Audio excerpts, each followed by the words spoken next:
Valla buradayım. Evet. Ne yapıyorsun? Nerede kalıyorsun? Konuşuyoruz.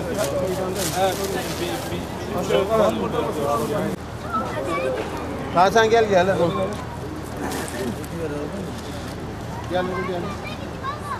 Gidiyor mu da ben orada çalıştım.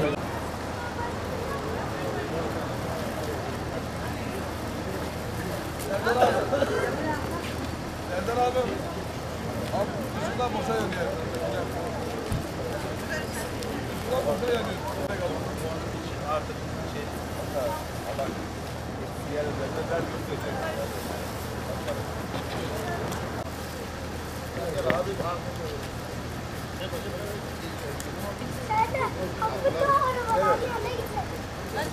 Kadir evde mi? Telefon.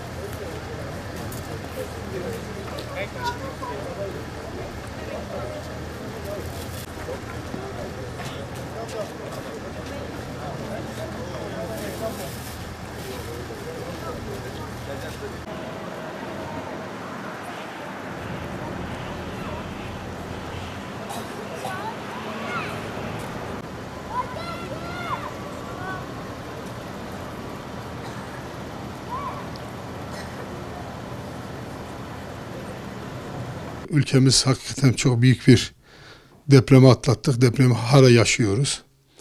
Dolayısıyla ilk günden beri biz de Umut Kervanı olarak bu depremle ilgili sahaya indik. Depremden etkilenen kardeşlerimize nasıl yardımcı olabiliriz diye bir saha çalışması yaptık. Hala şu anda sahadayız. Bir taraftan battaniye, ısınmak için elektrikli ısıtıcılar, bir taraftan gıda dağıtımı ile ilgili çalışmalar yaptık.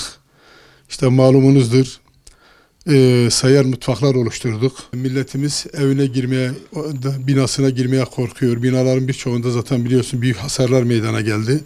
Halk şu anda dışarıda, araçlarda kalıyor, parklarda kalıyor, barınma yerlerinde, sığınma evlerinde kalıyor.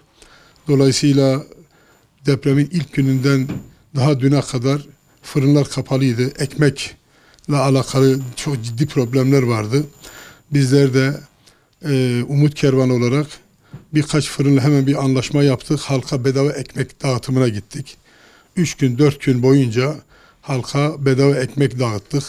Tabii bu hayır sahiplerimizin bize sunmuş oldukları destekle, katkıyla Allah onların da hayırlarını kabul eylesin. Antep'in hem ilçelerinde hem merkezinde hem de komşu depremden etkilenen komşu şehirlerimizde işte Maraş gibi, Adıyaman gibi bu tür yerlerde de oraya lojistik destek sağlayarak gerek gıda, gerek battaniye, gerek ısıtıcı, gerek hijyenik malzeme temin ederek çalışmalarımızı sürdürüyoruz. 10.000 aileye çorba dağıtımıyla meşgulüz. Şu anda çeşitli farklı yemekler de çıkarabildiğimiz kadar, ulaşabildiğimiz kadarı farklı yemekler de hazırlayıp depremzadelere ulaştırmaya çalışıyoruz. Aynı zamanda Antep'in dört bir tarafına araçlarımızla kaynayan çorbaları, yemekleri araçlarımıza koyup çorba kazanlarımızla gidip insanların kalabalık oldukları yerlerde, sığındıkları yerlerde çorba dağıtımını da yapıyoruz.